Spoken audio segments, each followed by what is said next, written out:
The FBI has never conducted a bigger investigation in its entire history than the one that they've been conducting into the events of January 6th of 2021.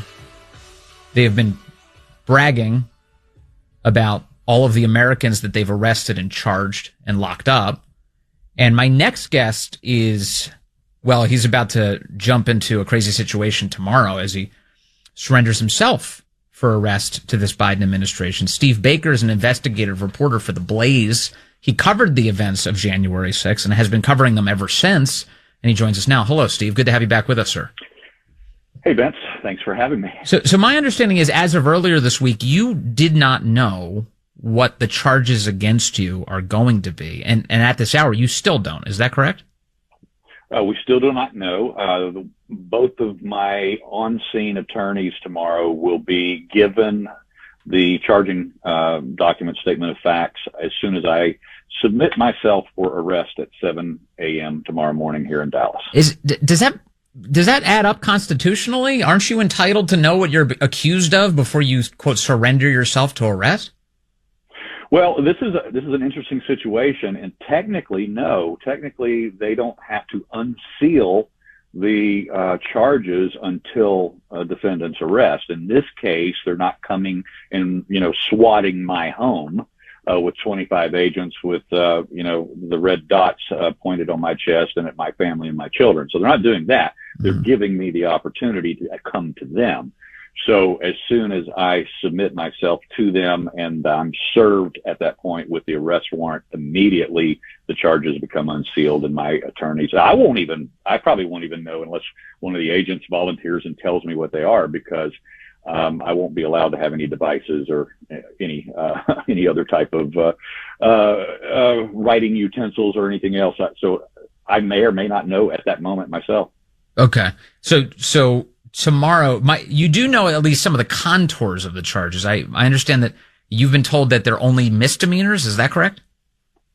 This time, yes. Now, back over 2 years ago, when they first threatened me with arrest and actually said that I was going to be charged within the week, that was in November of 21, some 10 months after January 6th. And so what happened at the time is they actually gave my attorney the statutes under which I'd be charged, and that included a felony charge, a rather ridiculous one. They were going to charge me with interstate racketeering. Now, I'll let that sink in for a second if you want to ponder that. But the racketeering charge, or interstate racketeering charge, was ostensibly based on the fact that I had licensed my work, my videos, like every other videographer and journalist, photojournalist does. And because I had licensed my work, and my work had been used by HBO, New York Times, and news agencies all over the world, and I had been remunerated for that work, they decided that I somehow must have known that there was going to be an unlawful event that day, and that I crossed state lines with the foreknowledge and planning and collusion with others in order to participate for my own personal profit. Why would they even bother you? I guess I know the unfortunate answer to this question, but why would they bother charging you with anything in 2024, given that the record seems pretty crystal clear that you are a journalist who was performing your job as a journalist during the events of January 6th? Well, that's a great question. The one thing that they're going to have to prove, and they're going to have to deal with this in the court of public opinion long before we go to trial, is the fact that this is a open and shut case of selective prosecution. Yes. Vince, there were over 60 journalists of all types, independent, credentialed, not credentialed, working directly for as employees of news agencies, stringers, every type of journalist you can think of. Were represented out of those 60 individuals that went through broken windows and busted open doors and covered that event in the same manner, in the same behavior, the same professionalism in which I did. Yes. But they have only turned their sights on those who saw it differently than the approved narrative, or reported to right-wing agencies, or otherwise didn't as I said, primarily the narrative was the key factor, or whatever their background was. I mean, my goodness, J.D. Rivera out of Pensacola, he was a professional videographer who was contracted by a television station in Mobile, Alabama. And he got to D.C. and he did his job professionally, no chanting, no parading, whatever. But he had historically been working as an activist with the Latinos for Trump organization. So they accused him of being there for other than journalistic reasons, and they convicted him of the 4 basic misdemeanors after swatting him and his family, by the way. And then they convicted him of the 4 basic misdemeanors, sentenced him to 8 months in prison. He got 2 months of solitary confinement, and then they put him in a medium security prison where no other misdemeanor defenders or offenders were held. So they subjected him to a political litmus test before they charged him. Absolutely. Now, to remind people, because it's been a while, Steve, since you and I spoke, just to be clear, during January 6th, did you break anything? I did not break anything. You didn't? Did you strike anyone? Did you fight with any law enforcement? I fought with no law enforcement whatsoever. Okay, so I did not chant. You did not chant. Parade. You didn't signal support for any particular political cause. Afterward, I did some interviews. I did some interviews with mainstream media organizations, and I told them that I understood and supported the spirit of what was there in the protest that day. Certainly not the violence.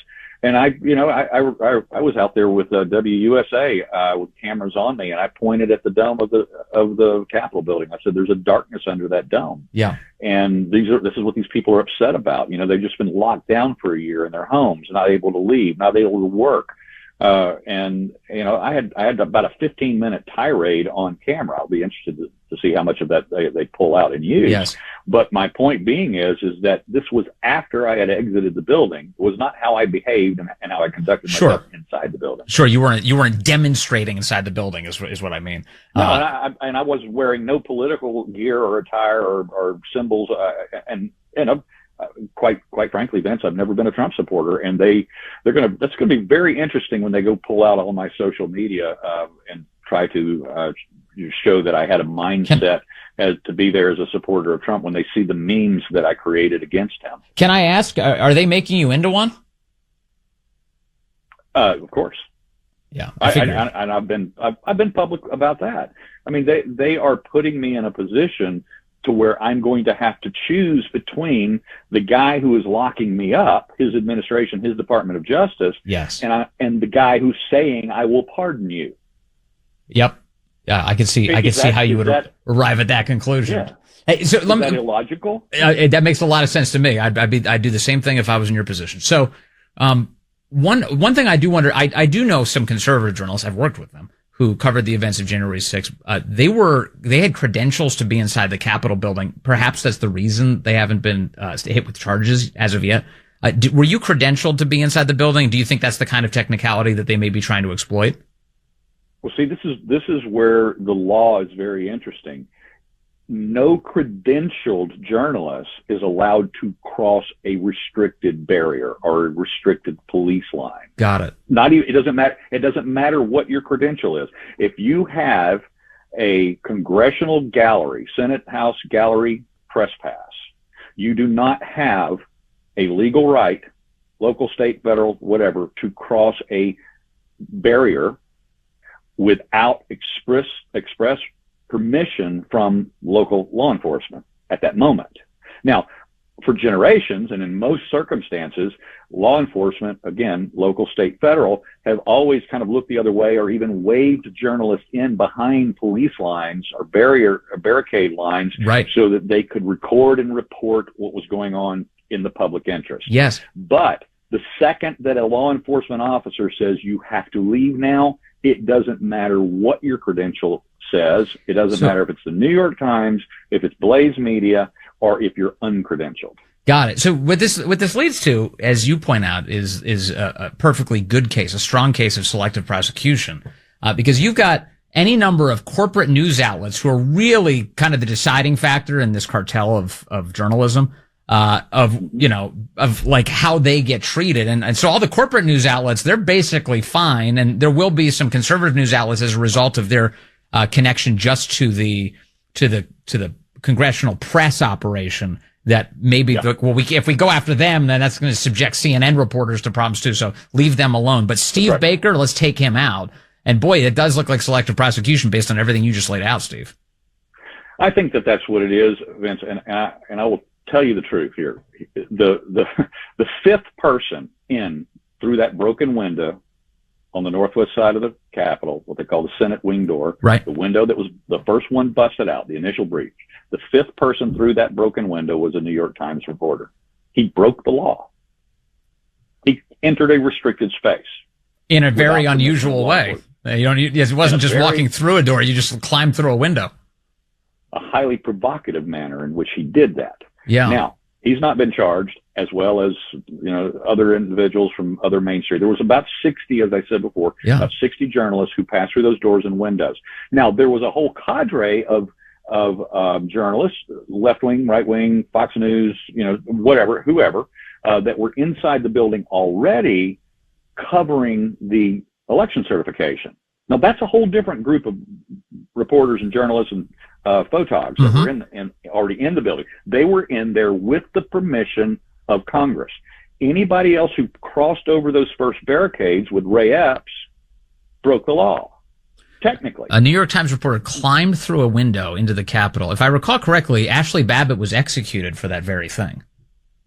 That's correct. In fact, minutes after that, Luke Mogelson from the New Yorker, who captured the QAnon shaman praying and chanting in the Senate chamber, he passed through the same broken window just moments after the New York Times reporter did. He broke the law, but he's been celebrated, and he got his get out of jail free card when he submitted his written story to the New Yorker entitled "Among the Insurrectionists."